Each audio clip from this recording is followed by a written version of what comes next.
बिहार के बाद अब मध्य प्रदेश के सीएम डॉक्टर मोहन यादव को उत्तर प्रदेश का दौरा सियासी हलकों में कई मायने में खास है। दरअसल उत्तर प्रदेश और बिहार में कई चुनावों से एमवाई फॉर्मूले पर सियासत हो रही और क्षेत्रीय दल खास तौर पर सपा, बसपा, जेडीयू और आरजेडी इसी सियासी पिच पर वोटों की फसल काटती आई है। हाल ही में हुए घोषित उपचुनाव में संयुक्त विपक्ष ने बीजेपी उम्मीदवार को भारी मतों से पराजित कर एक तरह से चुनावी ताल तो ठोकी और जीत भी हासिल कर ली, लेकिन उसके फौरन बाद बीजेपी ने अपनी रणनीति बदलकर जातिगत जनगणना के खिलाफ मोदी की 4 जातियों पर फोकस करना शुरू कर दिया।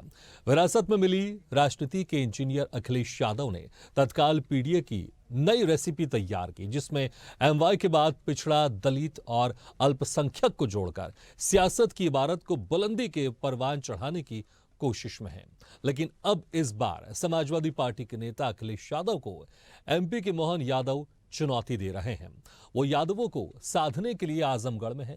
यूपी में सीएम का आज एक दिवसीय दौरा था। खास बात यह है कि आज जहां सीएम गए हैं वो क्षेत्र समाजवादी पार्टी का गढ़ माना जाता है।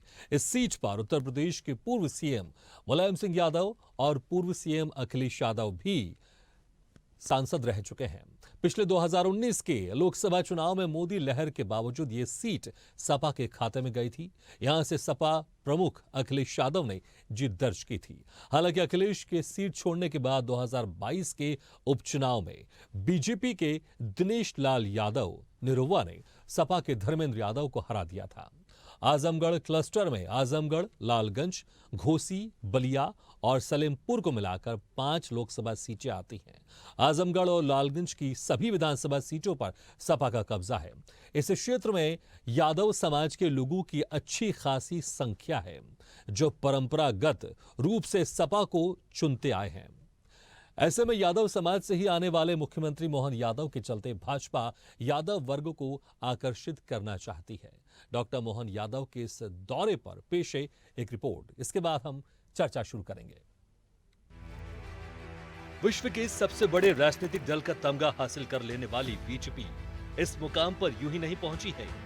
राजनीति में विस्तार और व्यवहार के साथ हर क्षण जीत के जज्बे के लिए नेताओं से लेकर कार्यकर्ताओं तक को झोंक देने का मंत्र ही पार्टी के विकास के मूल में है।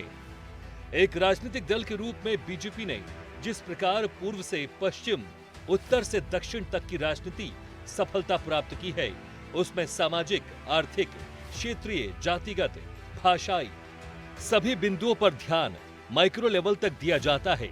तभी तो आज बीजेपी सफलता के उस परचम को लहरा रही है, जहां पूरे देश में बीजेपी को पराजित करने के लिए नए नए राजनीतिक प्रयोग किए जा रहे हैं और पार्टी बखूबी इन प्रयोगों को अपने लिए चुनौती मानकर उस पर सियासी जीत दर्ज कर रही है। मिशन 24 के मोड़ पर तेजी से आगे बढ़ती बीजेपी के लिए उत्तर प्रदेश और बिहार दिल्ली हासिल करने के लिए बहुत जरूरी है। ये बात पार्टी आलाकमान बखूबी जानती है। लिहाजा दोनों जगह सामाजिक न्याय के विपक्ष के कथित हथियार को भोथरा करने के लिए पार्टी ने 2 कदम आगे बढ़ते हुए आक्रामक तैयारी शुरू कर दी है। मध्य प्रदेश के सीएम मोहन यादव पिछले महीने ही बिहार पहुंचे थे। 18 जनवरी को बिहार की राजधानी पहुंचे सीएम मोहन यादव ने बीजेपी प्रदेश कार्यालय में पदाधिकारियों के साथ बैठक की थी। बिहार और उत्तर प्रदेश में यादव समाज की आबादी बहुतायत में है। इसी वजह से मध्य प्रदेश के सीएम डॉक्टर मोहन यादव के यूपी, बिहार के दौरे कराए जा रहे हैं ताकि वो यादव वोट बैंक को साध सके। बिहार के बाद मिशन यूपी पर एमपी के सीएम मोहन यादव गए हैं। मोहन यादव अखिलेश यादव के गढ़ आजमगढ़ गए हैं। यादवों के बड़े किले में इसकी गिनती होती है। आजमगढ़ लोकसभा सीट पर बीजेपी के दिनेश लाल यादव निरुवा का कब्जा है। मोहन यादव को बीजेपी वहां उतारकर यादव वोटों में बड़े पैमाने पर सेंधमारी करने की जुगत में जुटी है। मोहन यादव का सीएम बनने के बाद ही यह साफ हो गया था कि एमपी से बिहार और यूपी को साधा जाएगा। लोकसभा चुनाव से पहले बीजेपी ने इस पर अमल करना शुरू कर दिया है। इसका असर दिखने भी लगा है। बिहार फ्लोर टेस्ट के दौरान तेजस्वी यादव को यादव विधायक ने ही धोखा दिया है। 2000 से लगातार चुनाव जीतने वाले प्रहलाद यादव ने पाला बदल दिया है। ऐसे में कहा जा रहा है कि ये मोहन यादव का ही असर है। बिहार में यादवों को लगने लगा है कि पिछलगू बनने का कोई फायदा नहीं है। साथ ही यादवों को आगे बीजेपी ये संदेश दे रही है कि पार्टी में किसी को भी मौका मिल सकता है। लालू यादव की अपनी जाति के विधायक का धोखा देना आरजेडी के लिए बड़ा झटका है। यादवों वोटरों को रिझाने के लिए मोहन यादव के बाद बिहार में विधानसभा अध्यक्ष की कुर्सी पर भी बीजेपी और जेडीयू यादव को बैठाने जा रही है। बीजेपी के सीनियर नेता नंद किशोर यादव विधानसभा के अगले अध्यक्ष होंगे। बीजेपी ने बिहार यूपी की बड़ी आबादी यादवों को अपने पाले में करने के लिए ठोस रणनीति बनाई है। इसी रणनीति के तहत बीजेपी यादव बहुल राज्यों में एमपी सीएम मोहन यादव को सबसे बड़े चेहरे के रूप में प्रोजेक्ट कर रही है। राष्ट्रीय अध्यक्ष जी ने हमारे कुछ प्रवास बनाए अलग अलग स्थानों पर जाने के, उसी सिलसिले में आज मैं आजमगढ़ यूपी में हूँ और मुझे इस बात की प्रसन्नता है कि हमारे अपने श्रेणी सह कार्यकर्ता अपने अपने लोकसभा के अंदर जो उनकी जवाबदारी दी गई है, लोकसभा प्रभारी, लोकसभा संयोजक, जिला अध्यक्ष या अलग अलग श्रेणी के कार्यकर्ता, और मुझे जिस प्रकार का लक्षण दिखाई दे रहा है, मुझे अत्यंत प्रसन्नता है कि हमारा अपना उत्तर प्रदेश का भाजपा का संगठन बहुत कुशलता के साथ अपने जो उनको उत्तरदायित्व दिया है उसका निर्वहन कर रहा है। दरअसल अखिलेश यादव आए दिन अपनी रैलियों और सभाओं में इस बात का जिक्र करते नजर आते हैं कि पीडीए ही 2024 में बीजेपी को हराएंगे। हालांकि वो अपनी सभाओं में अगड़े यानी बड़ी जाति, आधी आबादी यानी महिलाएं और आदिवासियों का भी जिक्र करते हैं, लेकिन उनका खास फोकस पिछड़े, दलित और अल्पसंख्यकों पर है। मुलायम सिंह के दौरे में यादव मुस्लिम समुदाय को समाजवादी पार्टी का कोर वोटर माना जाता था, लेकिन अब अखिलेश यादव इससे आगे बढ़कर पीडीए को साध रहे हैं। अखिलेश को उत्तर प्रदेश और तेजस्वी को बिहार में झटका देने के लिए ही डॉक्टर मोहन यादव को बड़े चेहरे के रूप में आगे किया जा रहा है। तो इसका कितना फायदा होगा, ये वाकई देखने वाली बात होगी कि जिस तरह से मोहन यादव बिहार दौरे पर है, उत्तर प्रदेश दौरे पर है, वहां पर यादव वोटरों को रिझाने की कोशिश की जा रही है। इसका कितना असर होगा, वाकई ये देखने वाली बात होगी और इस पर हम चर्चा भी करेंगे। लेकिन पहले कुछ ग्राफिक्स के जरिए कुछ आपको हम और ज्यादा इसमें हम जानकारी दे दें। 36% अत्यंत पिछड़ा वर्ग है बिहार में और 27% ओबीसी पिछड़ा वर्ग है। अगर ऐसी वर्ग की बात कर ले तो 19% है वहां पर। यादवों की आबादी 14% है वहां पर बिहार की। हम ये आबादी क्या बता रहे हैं आपको, बिहार की जाति में किसकी कितनी आबादी, ये हमने आपको प्रतिशत के जरिए बताई। और आबादी अगर बात कर लें 13 करोड़ है से ज्यादा वहां पर आबादी है। और बिहार सरकार की सूची में 214 जातियां हैं। अनुसूचित जाति 22 है वहां पर, अनुसूचित जाति में 22 जातियां हैं। अनुसूचित जनजाति की बात करें तो 32 है वहां पर। पिछड़ा वर्ग में 30 जातियां हैं और अत्यंत पिछड़ा वर्ग में ईबीसी कोटे में 113 हैं। तो ओबीसी 63% है वहां पर भी। और ये जातियां चुनाव में बहुत अहम रोल अदा करती हैं। 15.2% वहां पर जनरल कैटेगरी के लोग रहते हैं। निषाद समुदाय में 13 जातियां हैं। यूपी में 20.7% दलित आबादी रहती है। धानुक समेत 66 उपजातियां हैं। यूपी में 21% आरक्षण मिला है इनको। तो दलित समुदाय की बात करें तो उपजातियां हैं 83%। ओबीसी समुदाय को 27% आरक्षण मिला है।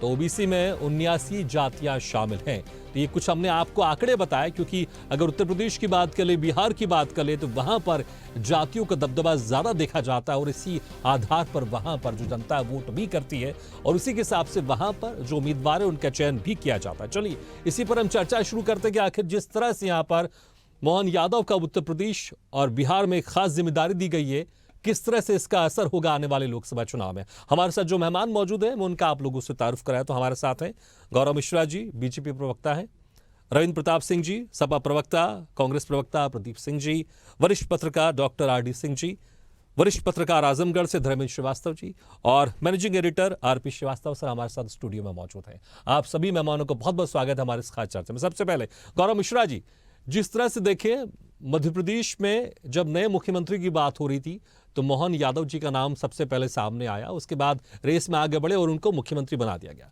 क्या एक तीर से यहां पर दो निशाने की कोशिश की गई कि एक तो मध्य प्रदेश में नया नेतृत्व मिला, दूसरा लोकसभा चुनाव में उत्तर प्रदेश और बिहार में जो यादव वोटर बड़े पैमाने पर है उसको साधने की यहां पर कोशिश की जा रही है? देखिए, भारतीय जनता पार्टी की डबल इंजन की सरकार उत्तर प्रदेश में जो चली है उसकी योजनाओं में, नीतियों में जाति, धर्म, संप्रदाय, कोई भी क्रीड कास्ट को देख करके उसमें विभेद करके वो योजनाएं नहीं पहुंची हैं। उसके लाभार्थी बिना किसी भेद के सब तक पहुंचाई गई है। और उसी प्रकार से राजनीति में हम चाहते हैं कि सबका साथ हमको मिले, इसलिए सबकी अपनी भूमिका है, सबका अपना महत्व है। और माननीय मोहन यादव जी मुख्यमंत्री मध्य प्रदेश के, उनकी लोकप्रियता है, बहुत जमीनी वर्कर रहे हैं और उनका बहुत बड़ा संगठन के अंदर अनुभव है। तो स्वाभाविक है कि जब वो उत्तर प्रदेश में आएंगे तो उनका जो एक आकर्षण है और उनका जो सांगठनिक अनुभव है वो उसका लाभ उत्तर प्रदेश में भारतीय जनता पार्टी को भी मिलेगा। और पूरे संगठन को एक प्रकार से चैनलाइज करना और जो हमारा लक्ष्य है 80 में 80 सीटों पर विजय प्राप्त करना, उसमें जो व्यक्ति, जो नेता भारतीय जनता पार्टी के संगठन का या फिर सरकार में अगर जो शामिल है, वो जहां जिसकी महत्वपूर्ण भूमिका होगी उसका उपयोग संगठन करता है और करता चला आ रहा है। इसमें सिर्फ एक दृष्टि से देखना कि वो किसी एक जाति को साधने आए हैं तो मुझे लगता है कि ये संकुचित सोच हो जाएगी, संकुचित विचारधारा हो जाएगी। क्योंकि मोहन यादव जी आज मध्य प्रदेश का प्रतिनिधित्व कर रहे हैं, वहां पर मुख्यमंत्री हैं और भारतीय जनता पार्टी के कद्दावर नेता हैं और उनके पीछे एक बहुत बड़ा समाज, बहुत जमीन से निकले हुए व्यक्ति हैं। तो निश्चित रूप से ऐसे लोग जब जमीन पे उतरते हैं, संगठन के साथ काम करते हैं, तो सभी बारीकियों को समझते हुए और कैसे विजयश्री दिलाया जाए पार्टी को चुनाव में, उसका खाका बनाते हैं और उस रणनीति पर संगठन काम करता है। और सफलता इसी प्रकार से भारतीय जनता पार्टी को मिलती है, चाहे वो राष्ट्रीय अध्यक्ष हमारे हो चाहे फिर बूथ का अध्यक्ष हो, वो एक प्रकार से एक ठीक है। लेकिन इसी रणनीति के तहत आपने मध्य प्रदेश के मुख्यमंत्री मोहन यादव को बिहार में और उत्तर प्रदेश में यादवों को अपने पाले में लाने की जिम्मेदारी सौंपी है। मैं रणनीति की बात कर रहा हूं, ठीक है। आप कह रहे हैं योजनाएं सबको बराबर मिलती है, उसमें कोई जाति या उसमें धर्म नहीं देखा जाता, लेकिन रणनीति तो इस हिसाब से जरूर बनाई जाती है ना कि कौन से नेता को क्या जिम्मेदारी दी जाए, और वही आपने यहां जिम्मेदारी दी है मोहन यादव को, ये तो मानेंगे आप? राजनीति की परिभाषा से ही निकला है साम दाम दंड भेद। विपक्षी दल क्या करते हैं? विपक्षी दल जातियों के आधार पर जब पोलराइजेशन करेंगे तो उनको समझाने वाला कोई चाहिए ना। आप बताइए, कहीं ना कहीं से तो उनके इसी जातिवाद के कारण कितना बड़ा दंश, कितना ठीक है। मैं दूसरे नेता के बात भी जानना चाहूंगा, लेकिन आपने जो आखिरी बात कही साम दाम दंड भेद और आपने कहा समझाने वाला, तो आप ये कहीं कि आप इसको मान रहे कि इस रणनीति के तहत आपने मोहन यादव को जरूर बिहार उत्तर प्रदेश में भेजा है? ठीक है, आप मान रहे हैं इसको, आपने इसको कुछ दूसरे तरीके से माना लेकिन मान रहे। रविंद्र प्रताप सिंह जी, देखिए अभी तक आप लोग MY के जरिए आप लोग चुनाव जीतते थे जिसमें मुस्लिम और यादव समाज को इकट्ठा कर आप चुनाव लड़ते थे, लेकिन अब PDA की बात हो रही है, पिछड़ों की बात हो रही है, दलित की बात हो रही है, अल्पसंख्यक की बात हो रही है। हालांकि आपके नेता ब्राह्मण महासभा भी कर रहे हैं, उसमें भी जा रहे हैं, लेकिन PDA की बात करेंगे, PDA NDA को हराएगा। लेकिन यहां पर आप लोग के जो कोर वोटर में सेंधमारे की कोशिश की जा रही है। अब मध्य प्रदेश के मुख्यमंत्री मोहन यादव के बिहार और उत्तर प्रदेश में यादव वोटरों को रिझाने की जिम्मेदारी दी गई है। भगीरथ साहब, ये प्रयास भारतीय जनता पार्टी करती रहती है। ऐसा प्रयास वो पहले भी कर चुकी है भूपेंद्र यादव जी को लेके। उत्तर प्रदेश का प्रभारी भी बनाया था, जब वो असफल हो गए तो उनको केंद्र में किनारे चुपके से जगह दे दी गई। मोहन यादव जी को लगाया गया है। तो इन्होंने बहुत सही कहा, भारतीय जनता पार्टी के प्रवक्ता महोदय ने, कि ये लोग अपने आदमी का उपयोग करते हैं। ये चरित्र है भारतीय जनता पार्टी का, ये चरित्र है राष्ट्रीय स्वयंसेवक संघ का कि वो अपने आदमियों को उपयोग करती है, तब तक करती है जब तक उपयोग करने योग्य है, नहीं तो श्री लालकृष्ण आडवाणी जी की तरह किनारे कर देती है। फिर ये कहते हैं कि हम समान रूप से योजनाएं बांटते हैं, तो योजनाएं इनके पार्टी के नियम के अनुसार नहीं बढ़ती हैं, योजनाएं बढ़ती हैं संविधान के नियम के अनुसार। उसको अपना USP नहीं बना सकते हैं ये। तो हम भी आएंगे, कोई भी पार्टी केंद्र में आएगी या राज्य में आएगी, तो उसको संविधान के अनुसार योजनाओं को बंटवारा करना पड़ेगा। अब ये इन्होंने यादव फैक्टर फिर से चला भूपेंद्र यादव जी के बाद में। तो पहले तो आप उत्तर प्रदेश का ही देख लीजिए, गाजीपुर, आजमगढ़ पूरी तरीके से साफ है, क्लीन स्वीप है भारतीय जनता रविंद्र प्रताप पार्टी जी, का। लेकिन तब बिहार में इसका असर दिखाई दिया है। जो प्रहलाद यादव थे 2000 से लगातार चुनाव जीत रहे थे, आरजेडी में थे, लेकिन वो उन्होंने ऐन वक्त में जब फ्लोर टेस्ट होना तो बिहार में पाला बदल लिया, एनडीए में चले गए। इसका असर दिखाई दे रहा है वैसे जमीनी स्तर पर? खाली उन्होंने नहीं बदला, हम्म। चेतन जी ने भी बदल लिया, जिनको कोई पूछने वाला नहीं था। जरा बिहार की स्थिति बता दें। बिहार में 15 साल पहले जेडीयू चली गई भारतीय जनता पार्टी के साथ में, तब उसका 2010 में 115 सीटें थी उसके पास में। उसके अगले 5 वर्ष के चुनाव में 71 हो गई, उसने अगले 5 वर्ष के चुनाव में 43 हो गई। तो ये बीजेपी की आदत है, खा लेती है, जिसके साथ लगती है उसको खा लेती है। इसी दौरान क्या हुआ है, आरजेडी 22 सीटों से बढ़ के 75 सीटों पे चली गई। अब कांग्रेस 4 सीटों से बढ़ के 19 सीटों पे चली गई। जेडीयू खत्म होती चली गई, आरजेडी और कांग्रेस बढ़ती चली गई। कारण क्या है कि वहां पर दो बहुसंख्यक समुदाय है, ईबीसी और ओबीसी, दोनों मिला दे तो करीब 75% वोट हो जाते हैं। लेकिन और बीजेपी को इस 65% रणनीति हो से जाते हैं। फायदा तो मिल रहा है ना रविंद्र प्रताप जी, बीजेपी को इस रणनीति से फायदा मिल रहा है। प्रदीप सिंह जी, देखिए इस रणनीति से बीजेपी को जरूर फायदा मिलता हुआ दिखाई दे रहा है। अभी हमने फ्लोर टेस्ट में देखा बिहार में, जिस तरह से वहां पर प्रहलाद यादव जो बहुत लंबे समय से थे आरजेडी में, वो एनडीए में चले गए। और कहीं ना कहीं देखिए समाज का असर होता है। बिहार उत्तर प्रदेश की बात करें, वहां पर जातियों का असर होता है जरूर, वहां पर जाति आधारित वोटिंग की जाती है, इसमें कोई शक नहीं है। और जब मध्य प्रदेश के मुख्यमंत्री मोहन यादव उत्तर प्रदेश जा रहे हैं, बिहार जा रहे हैं, तो जमीनी स्तर में इसका असर तो जरूर दिखाई देगा और बीजेपी यहां पर मजबूत जरूर होगी। किसी राजनीति को यह अधिकार है कि वो अपने किस पदाधिकारी को कहां पर चुनावी रणनीति के लिए भेजती है। लेकिन जब आप एक जाति विशेष पर बात करते हैं तो आप बात कर रहे हैं उस विशेष जाति की या उस तबके की जिसमें अधिकतर उनका व्यवसाय है वो कृषि है। और किसानों के साथ भारतीय जनता पार्टी की सरकार क्या कर रही है? आज जब हम बहस कर रहे हैं तो किसान अपने हक मांग कर रहे हैं तो उन्हें आतंकवादी, देशद्रोही और ऊपर धुएं वाली गैस की गोलियां दागी जा रही है। आप बताइए, जिस किसान को, जो यादव जाति की बात कर रहे हैं, जिस बैकवर्ड की बात कर रहे हैं, जिसको किसान आबादी की बात कर रहे हैं, आज इन्होंने दोगुनी करने की बात की थी। आज उत्तर प्रदेश के अंदर 27 रुपए पर किसान आमदनी है और 74,000 रुपए पर किसान कर्ज है। इस पर भारतीय जनता पार्टी की सरकार क्या बता रही है? बता रहे हैं। और आज जब किसान सम्मान निधि की बात होती है, आज कम से कम 59,02,333 किसान उत्तर प्रदेश के हैं जिन्हें किसान सम्मान निधि से बाहर कर दिया गया है। ठीक है, लेकिन प्रदीप जी देखिए, ये तो आरोप लगा रहे हैं और लगातार आप इस तरह के आरोप केंद्र सरकार पर लगाए रहे। हम यहाँ पर रणनीति की बात करें, जिस तरह से बीजेपी यहाँ पर लोकसभा को लेकर रणनीति अपने आ रही है, एक बड़े यादव जो मुख्यमंत्री है मध्य प्रदेश के, उनको वहां भेजा जा रहा है उत्तर प्रदेश और बिहार में, इसका असर तो होगा ना? बीजेपी इससे फायदे में रहेगी, बीजेपी इससे मजबूत होगी। आप ये बताइए कि उत्तर प्रदेश या किसी भी प्रदेश में सबसे ज्यादा जनता से अधिक कौन होता है? पुलिस होती है। उत्तर प्रदेश के थानों में आज एक बिरादरी के थाना अध्यक्ष नजर आ रहे हैं। क्या आप यादव बिरादरी जिसकी आप बात कर रहे हैं, आप बताइए उत्तर प्रदेश में कितने थाना अध्यक्ष यादव हैं? लगातार एक बिरादरी के थाना अध्यक्ष हैं और कोई एफआईआर कराने कोई यादव जी चले जाएं तो उनका नाम, तो अगर साइकिल चोरी के एफआईआर कराने जाते हैं तो साइकिल चोरी के एफआईआर कराने के बजाय पुलिस उन्हीं को 20 लाठी मार के बंद कर दे रही, इसलिए कि उनके नाम के आगे राम लखन यादव लिखा हुआ है। तो मोहन यादव नहीं, परमानंद यादव जी भी आ जाए, लेकिन यहाँ का किसान, यहाँ का पिछड़ा तबका भारतीय जनता पार्टी से सवाल कर रहा है कि आप किसानों की आय आप दोगुनी करने की बात कर रहे थे, आपने 27 रुपए कर दिया, आपने कर्जा दुगना और चौगुना कर दिया, किसान सम्मान निधि हमसे छीन ली। और जब हम हक की बात करते हैं तो आपके टेनी महाराज, का लड़का, गुंडे गृहराज मंत्री टेनी महाराज का लड़का हमारे सीने पर गाड़ियां चढ़ा देता है और भारतीय जनता पार्टी की सरकार टेनी महाराज के साथ थोड़ी नजर आती है।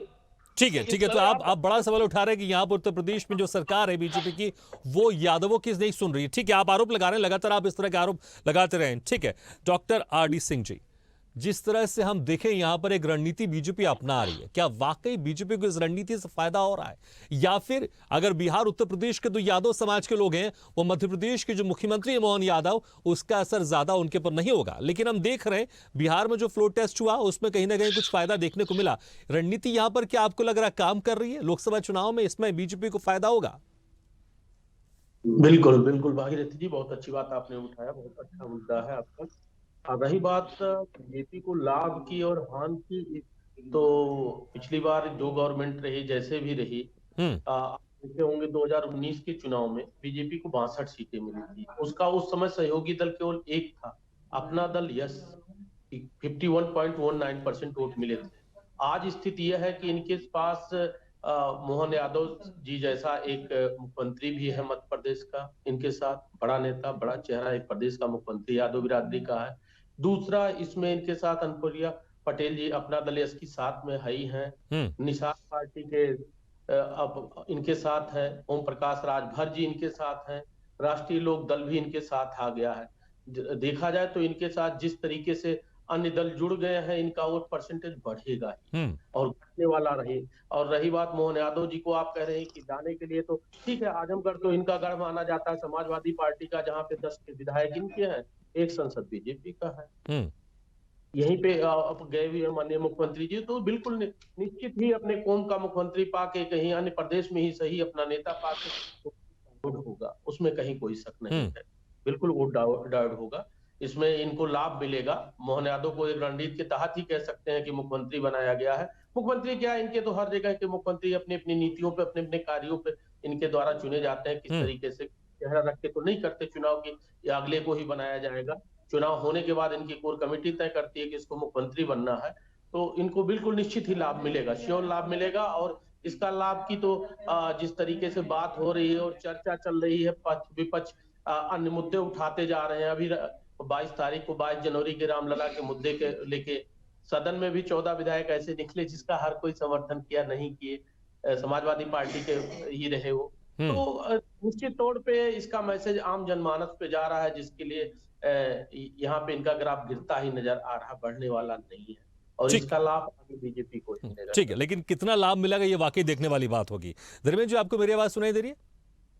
सुनाई दे रही है जी। धर्मेंद्र जी, आप मुझे सुन पा रहे हैं? ठीक है धर्मेंद्र जी, जिस तरह से हम चर्चा कर रहे हैं यहाँ पर कि जिस तरह से मोहन यादव को बिहार उत्तर प्रदेश की एक तरह से जिम्मेदारी दी गई यादव वोटरों को बीजेपी के पाले में लाने को लेकर, बिहार में जो फ्लोर टेस्ट के पहले हमने देखा, क्या ये वाकई मोहन यादव का जलवा वहां पर दिखाई दे रहा है, या उसका असर हो रहा है जो कि लोकसभा चुनाव में देखने को मिलेगा? देखिए, निश्चित रूप से आपको हम ये बता दें कि आजमगढ़ एक ऐसी जगह है जहां से पूरे पूर्वांचल की सियासत का ग्राफ जो है तय होता है। तो ऐसे में आजमगढ़ में पहले भारतीय जनता पार्टी ने अदर बैकवर्ड के वोट को जो है अपने पक्ष में किया, फिर इसके बाद फॉरवर्ड को अपने पक्ष में किया। अब जो है वह यादव मत, चूंकि आजमगढ़ यादव बाहुल्य क्षेत्र है, तो अब उनका पहला प्रयास है कि हम यादव मतों को कैसे जो है अपने पक्ष में कर लें। इसका इस्तेमाल उन्होंने मोहन यादव के साथ किया। और मध्य प्रदेश में चूंकि उन्होंने मुख्यमंत्री बना दिया मोहन यादव को, तो निश्चित रूप से आजमगढ़ में इस बात की चर्चा होने लगी कि भारतीय जनता पार्टी में देखिए यादव को मुख्यमंत्री बना दिया गया है, तो इसका कुछ न कुछ असर तो निश्चित रूप से पड़ेगा। बिल्कुल। और क्या ये भी मैसेज आएगा, देखिए कि जिनका लिस्ट में नाम, अगर हम देखें मध्य प्रदेश में जब मुख्यमंत्री की चर्चा हो रही थी, ठीक है, कुछ लोग जरूर चर्चा कर रहे थे कि मोहन यादव बन सकते हैं मुख्यमंत्री, लेकिन बहुत सारे लोग बड़े बड़े नाम गिना रहे थे, उनके नाम नहीं आए जो वरिष्ठ थे। लेकिन जैसे मोहन यादव खुद कहते हैं, मैं एक छोटा सा कार्यकर्ता हूं, मुझे बड़ी जिम्मेदारी दी गई, तो क्या इसका भी मैसेज बेहतर जाएगा कार्यकर्ताओं में कि देखिए कि वहां पर अगर बीजेपी से जो भी छोटा कार्यकर्ता है वो भी मुख्यमंत्री के पद तक पहुंच सकता है, वो भी बड़े पोस्ट तक पहुंच सकता है? निश्चित रूप से ये बात जो है आम कार्यकर्ताओं के मन में जो है आ गई है कि मोहन यादव को जब मुख्यमंत्री बनाया जा सकता है तो कोई भी मुख्यमंत्री बन सकता है। बिल्कुल, और देखना होगा इसका असर कार्यकर्ताओं में कितना होता है। और जिस तरह से बीजेपी यहां पर रणनीति ले रही है, यहां पर यादव वोटरों को रिझाने की कोशिश कर रही है मोहन यादव के द्वारा, इसका असर कितना होगा? जिस दिन मध्य प्रदेश में मुख्यमंत्री मोहन यादव का नाम फाइनल हुआ था कि वो मुख्यमंत्री बनने वाले, उस वक्त हम चर्चा भी कर रहे थे, क्या यहां पर आने वाले लोकसभा चुनाव में जो बिहार में होगा चुनाव, लोकसभा उत्तर प्रदेश में होंगे, तो वहां पर जो यादव वोटर है हैं उनको रिझाने की कोशिश की जा रही है? क्योंकि उस वक्त हम चर्चा कर ही रहे थे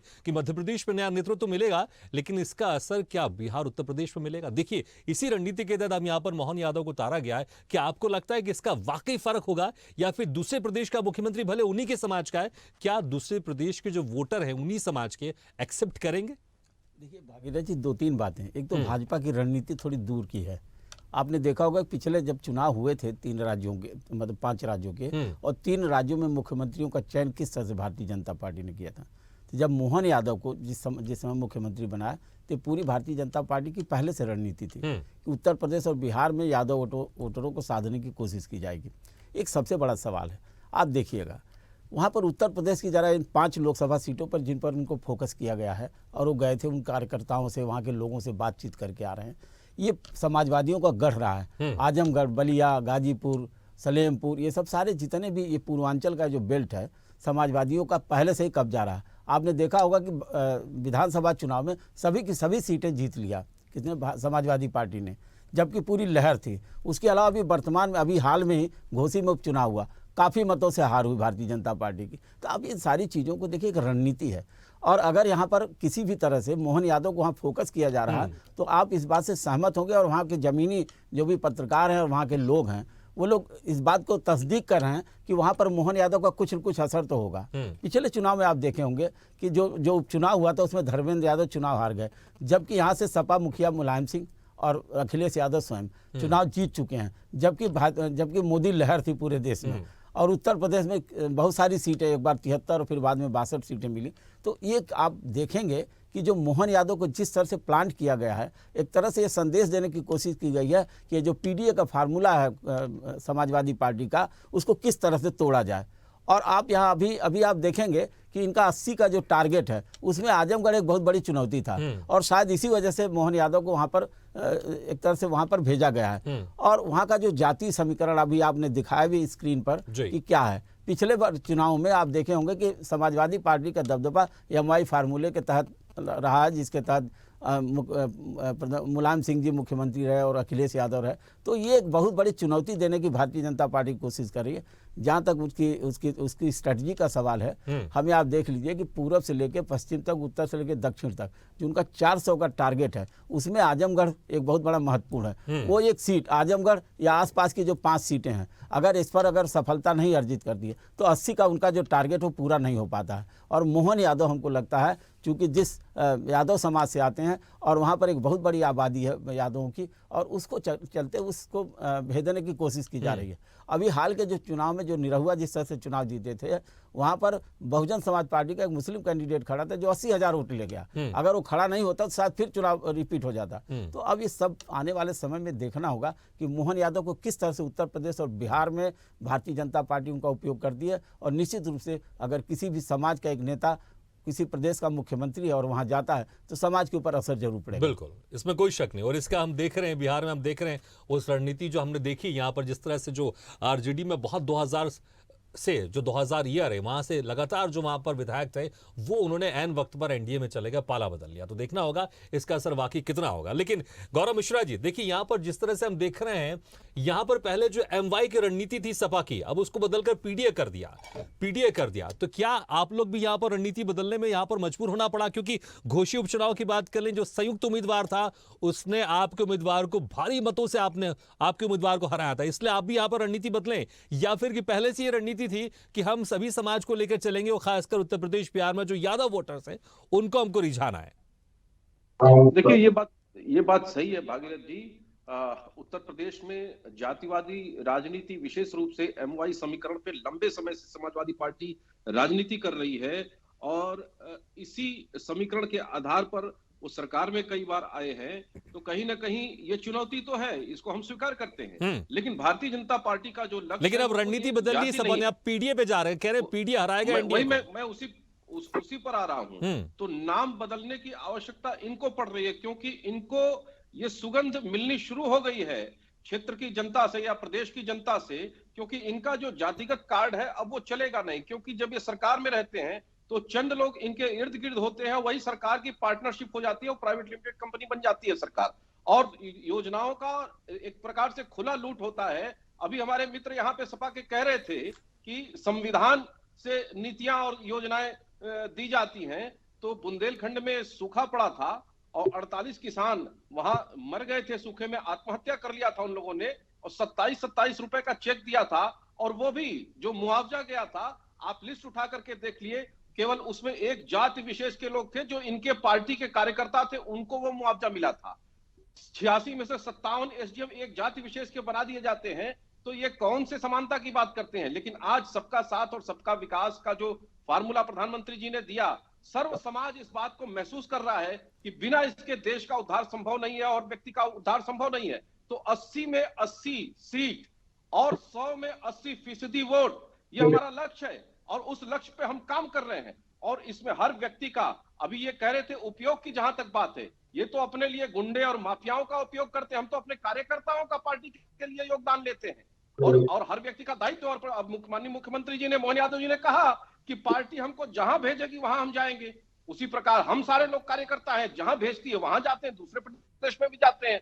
तो हमारे यहाँ इस तरह का कोई भेदभाव नहीं है और हमारे यहाँ समानता का पूरा सिस्टम है, उस आधार पर चल रहा है। और आप देख भी रहे होंगे किस तरीके से हर वर्ग के लोग प्रधानमंत्री मोदी जी के गारंटी के साथ जुड़ रहे हैं, क्योंकि उन्हें पता है जनता का मूड क्या है, जनता चाहती क्या है। और इस नेक्सस ने, जातिवादी नेक्सस ने प्रदेश का और आम जनता का बहुत भारी नुकसान किया है। ये जनता अब समझ चुकी है और इस मिथ को तोड़ना ही हमारा उद्देश्य है और ये टूटने जा रहा है। ठीक है, देखना कितना तोड़ेंगे, क्योंकि जब आप भी सीट बंटवारा करेंगे, सीट देंगे आप, मुझे लगता है आप भी जाति आधारित आप लोग वहां पर जो उम्मीदवार होगा उसको खड़ा करेंगे। बोलते तो हर कोई राजनेता है, हर पार्टी बोलती है, लेकिन जब बिहार उत्तर प्रदेश की बात होती है तो जाति आधारित ही वहां पर आप उम्मीदवार खड़ा करते हैं। ठीक है रविंद्र प्रताप जी, ठीक है ठीक है ठीक है, नहीं मुझे लगता है ठीक है, आप इसको आप कवर नहीं कर सकते क्योंकि सबको पता है। ठीक है ठीक है ठीक है, रविंद्र प्रताप सिंह जी, पीडीए की चर्चा और ये एमवाई से पीडीए आप लोग ने शिफ्ट कर दिया और इसी पीडीए को अब तोड़ने के लिए नई रणनीति भी अपनाई जा रही है। आप लोग ने इस रणनीति को जो शिफ्ट किया है, यहां पर अब बीजेपी ने भी रणनीति को शिफ्ट कर दिया, क्योंकि शायद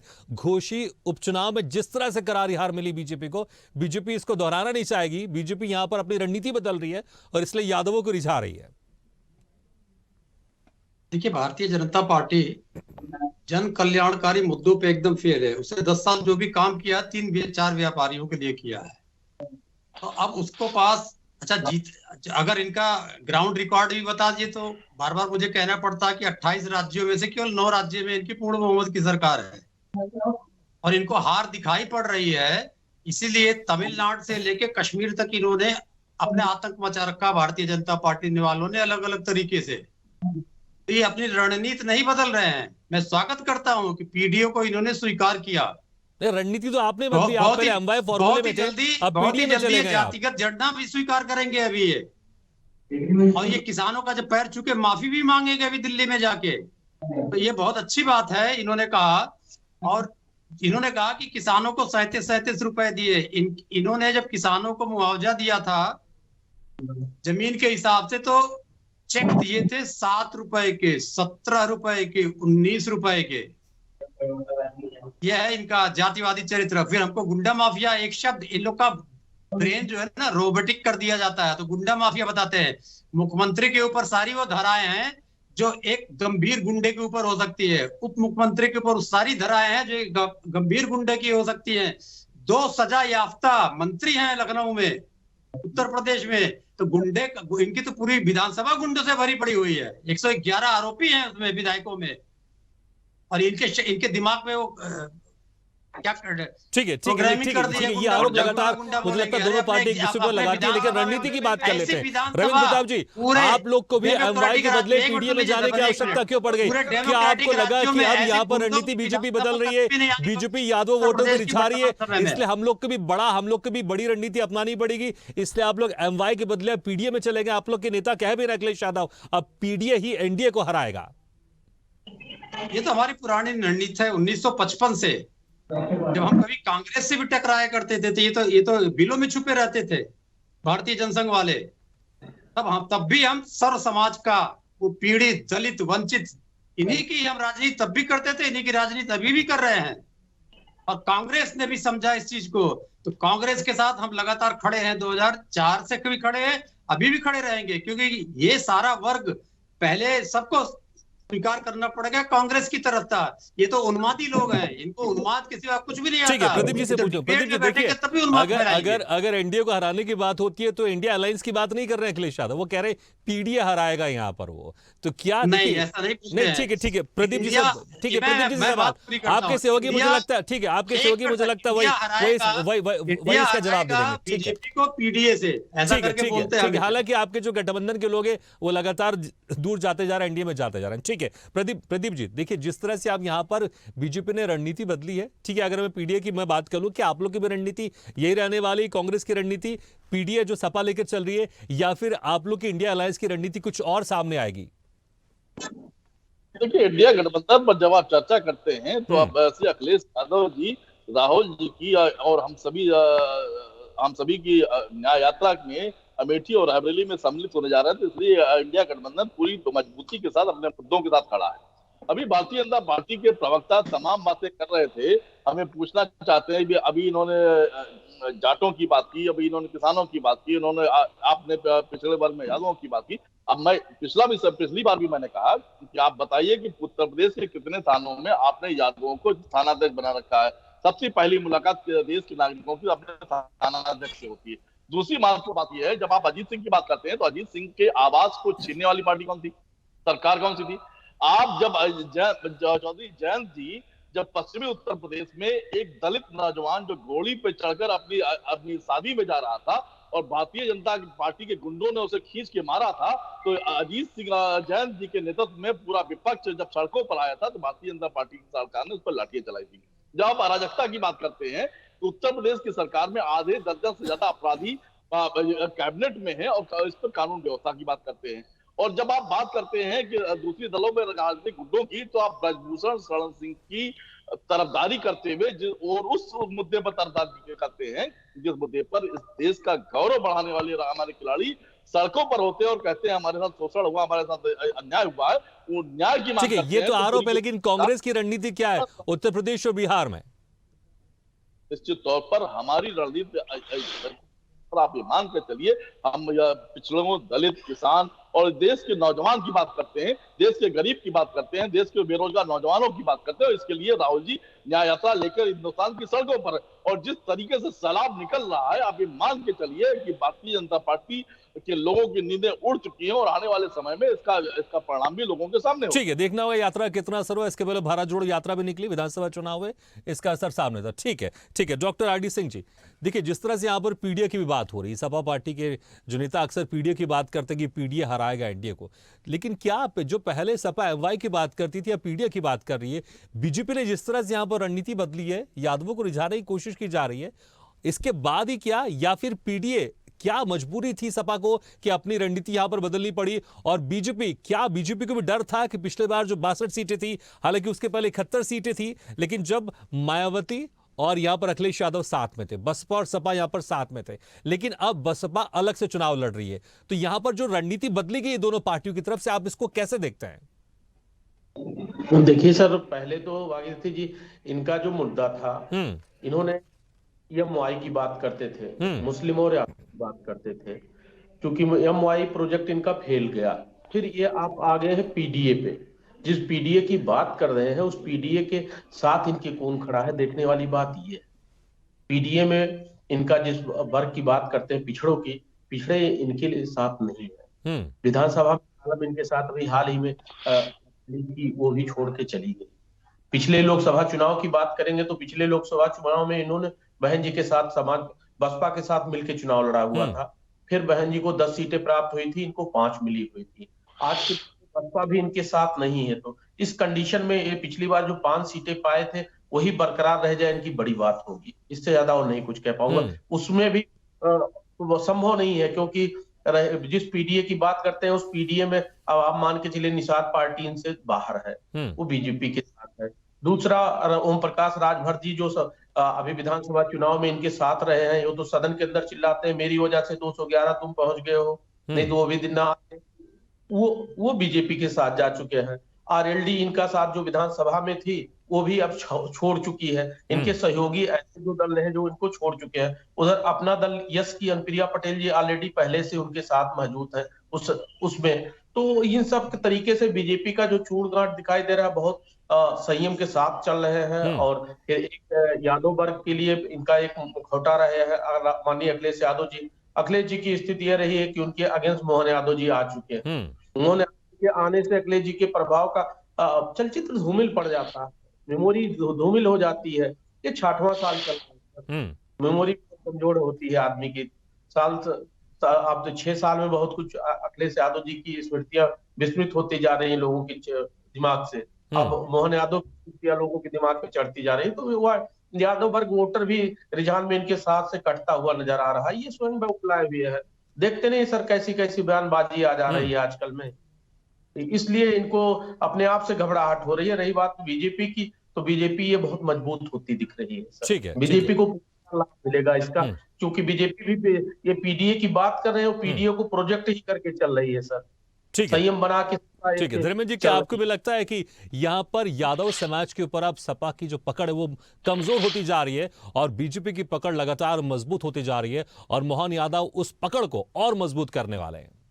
सर उत्तर प्रदेश में यादव समाज के लिए धर्मेंद्र जी से माफी चाहूंगा, आरडी जी माफी चाहूंगा, थोड़ा समय कम है। धर्मेंद्र जी से भी थोड़ा सा राय ले लेते। धर्मेंद्र जी, 3-3, 4 यादव बिरादरी के इनके पास एमएलसी भी हो गए हैं, जो ऑलरेडी अपने जिले में, अपने क्षेत्र में, अपने मंडल में जाएंगे तो प्रभावित करेंगे सर। ठीक है, ठीक है। धर्मेंद्र जी, आपको मेरी बात सुनाई दे रही है?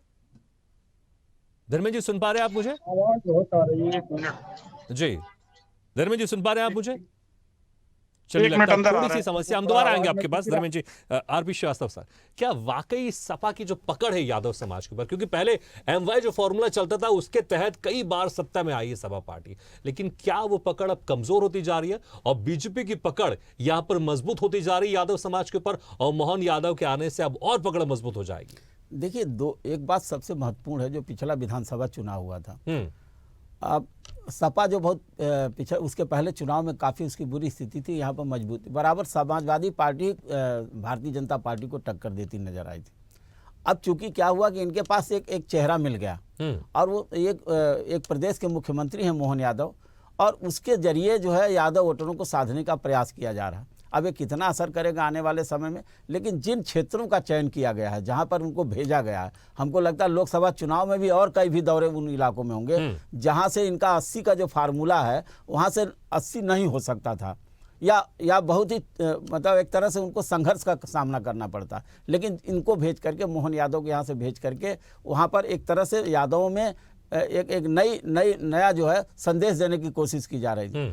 आप देखिएगा, जब निरहुआ चुनाव जीते तो ये लग नहीं रहा था कि निरहुआ चुनाव जीत जाएंगे। धर्मेंद्र यादव चुनाव जो है बहुत ही कई बार के सांसद रहे, लेकिन वहाँ की स्थिति थोड़ा समीकरण बदला। सबसे बड़ा सवाल यह है कि जब पिछले चुनाव में बसपा और समाजवादी पार्टी मिलकर चुनाव लड़ी तो महज 15 सीट जीत पाई थी। इस बार बसपा अलग है। हालांकि बसपा को जो है पिछले विधानसभा चुनाव में कोई खास सफलता नहीं मिली और धीरे धीरे एक हाशिए पर जाती नजर आ रही, लेकिन अब जो नया समीकरण बनेगा, अगर उसमें यादव छिटकते हैं उत्तर प्रदेश में और मोहन यादव जैसा आकर्षक व्यक्तित्व वहाँ पहुँचता है और यादव को रिझाने में सफल हो पाता है, तो निश्चित रूप से अखिलेश यादव के और उनके पीडीए फार्मूले को बहुत ही बड़ा झटका लगने की संभावना है। बिल्कुल, लेकिन यहाँ पर चुनौतियां क्या देख रहे हैं मोहन यादव के लिए? देखिए, मोहन यादव के लिए कोई चुनौती नहीं। मोहन यादव तो मध्य प्रदेश के मुख्यमंत्री ही हैं, उनके लिए कोई चुनौती नहीं है। चुनौती तो समाजवादी पार्टी के लिए होगी। और चूंकि जो बीजेपी की तरफ से उनको टारगेट दिया गया होगा, जो जिम्मेदारी दी गई होगी, उस जिम्मेदारी को पूरा करने के लिए चुनौतियां क्या लग रही है आपको वहां पर? नहीं, देखिए, मोहन यादव अगर निरंतर यादव वोटरों पर अगर अपना असर छोड़ते हैं तो निश्चित रूप से इसका फायदा भारतीय जनता पार्टी को मिलेगा। लेकिन आप देखिए, पिछले चुनाव में अगर आप कहिए तो निषाद पार्टी अलग है तमाम, उसके बावजूद भी घोषित उपचुनाव जीत गए। तो यहाँ पर ये नहीं कहा जा सकता कि एकदम से बदल जाएगा पूरा सिनेरियो, और अखिलेश यादव को एकदम खारिज नहीं किया जा सकता। उत्तर प्रदेश में यादव समाज के लोग किसके प्रति ज्यादा विश्वस्त है वो तो आप समझ ही रहे हैं। यही हालत बिहार में भी है, तेजस्वी यादव है। तो कोई ऐसे नेता नहीं है कि जिनको अचानक जो है पूरा यादव समाज भारतीय जनता पार्टी के पाले में आ जाएगा। हाँ, ये जरूर है कि अगर कुछ वोटरों को प्रभावित कर देते हैं तो निश्चित रूप से भारतीय जनता पार्टी को काफी फायदा होगा। बिल्कुल, इसमें कोई शक नहीं। ठीक है, धर्मेंद्र जी, आपको मेरी बात सुनाई दे रही? जी, अब आ रही। धर्मेंद्र जी, जिस तरह से हम देख रहे हैं पिछले कुछ चुनावों के आंकड़ों को देख ले और हम अगर घोषी जो उपचुनाव हुआ उसको भी अगर हम एक यहाँ पर एक एनालिसिस कर ले तो आप पूरा क्या देख रहे हैं? क्या सपा जो पार्टी है उसकी जो पकड़ यादव समाज के ऊपर कमजोर हुई है या मजबूत हुई है? और बीजेपी ने जो यहाँ पर रणनीति बदली है, जिस तरह से मध्य प्रदेश के मुख्यमंत्री को जिम्मेदारी दी गई है, ये रणनीति कितनी कारगर साबित हो रही है? और पीडीए कितना यहाँ पर आखिर पीडीए कितना सफल होगा और क्यों एमवाई से पीडीए में जाना पड़ गया सपा पार्टी को? देखिए, हम आपको बता दें कि आजमगढ़ एक ऐसा जिला है, यहाँ पर समाजवादी पार्टी का प्रभाव बहुत रहा। यहाँ पर मुलायम सिंह यादव 2014 में चुनाव जीते, इसके बाद यादव 2019 में चुनाव जीते, लेकिन इन लोगों ने 5 और 3 8 साल में आजमगढ़ में एक बार भी आने का प्रयास नहीं किया। अगर आए भी तो कुछ खास यादव बिरादरी के बड़े नेताओं के यहाँ शादी या वैवाहिक समारोह में ही आए। हाँ, हालांकि ऐसे कार्यकर्ताओं के पास भी नहीं गए जो कार्यकर्ता उनके बहुत समर्पित कार्यकर्ता थे। अभी बताएं आपको कि एक कार्यकर्ता केदार यादव जो समाजवादी पार्टी की स्थापना से लेकर के और अब तक समाजवादी पार्टी के प्रति समर्पित रहा, लेकिन अभी अखिलेश यादव एक बड़े पूंजीपति के यहाँ शादी में आए, लेकिन उसके घर भी नहीं गए कि उसके घर और परिवार वालों का हाल चाल ले लें। इससे यादव समाज के अंदर थोड़ी बहुत तो क्लेश जरूर है और अंदर से वह नाराजगी, अगर नाराजगी नहीं होती तो जो बाई इलेक्शन हुआ आजमगढ़ में उसमें निरहुआ का चुनाव जीतना, यादव जो बाहुल्य गांव है वहां पर भी 100, 150, 200 वोट जो है निरहुआ को मिल गया। तो इसका मतलब कि यादव वोटों में भाजपा की सेंधमारी हो चुकी है। और अभी आपको बता दें कि मोहन यादव के जब आने का यहाँ कार्यक्रम लगा तो आजमगढ़ के 2 ब्लॉक प्रमुख बिलरियागंज के रमेश यादव, मिर्जापुर के बलवंत यादव, ये दोनों लोग भारतीय जनता पार्टी में भी शामिल हुए हैं। ब्रजेश यादव यहाँ पार्टी के नेता है, तो यहाँ भी यादव नेता शामिल हो रहे हैं और भारतीय जनता पार्टी इस जुगत में लगातार लगी। बिल्कुल और मुझे लग रहा है ये जो बीजेपी की ये इसमें कारगर साबित हो रही, जिस तरह से आपने जमीनी हकीकत बताया कि वहां के जो सपा के कार्यकर्ता बीजेपी में शामिल हो रहे हैं, इस पर हम और चर्चा कर सकते थे, लेकिन फिलहाल समय हमारा यहाँ पर समाप्त हो रहा है। बहुत बहुत शुक्रिया आपसे मेहमानों को, गौरव मिश्रा जी, रविंद्र प्रताप जी, Pradeep Singh ji, doctor R D Singh जी, धर्मेंद्र श्रीवास्तव जी और आरपी श्रीवास्तव सर, बहुत बहुत शुक्रिया हमारे इस खास चर्चा में शामिल होने के लिए। तो जिस तरह से यहाँ पर बीजेपी ने एक रणनीति बदली, क्योंकि सपा की तरफ से लगातार एमवाई के बदले पीडीए की रणनीति अपना ली, तो बीजेपी की रणनीति कितनी कारगर साबित होगी और देखना होगा कि पीडीए पर प्रहार और मोहन करेंगे उद्धार कितना सफल होता है बीजेपी के लिए। इसी के साथ हमारे खास पेशकश में फिलहाल इतना, लेकिन खबरों का सिलसिला लगातार जारी। आप देखते रहिए स्वदेश न्यूज, सबसे पहले देश।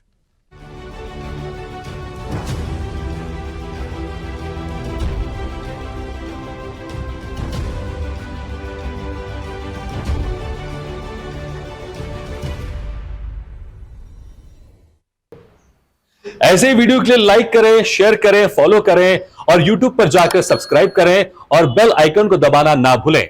और ताजा तरीन अपडेट के लिए स्वदेशलाइव.com पर जरूर जाएं।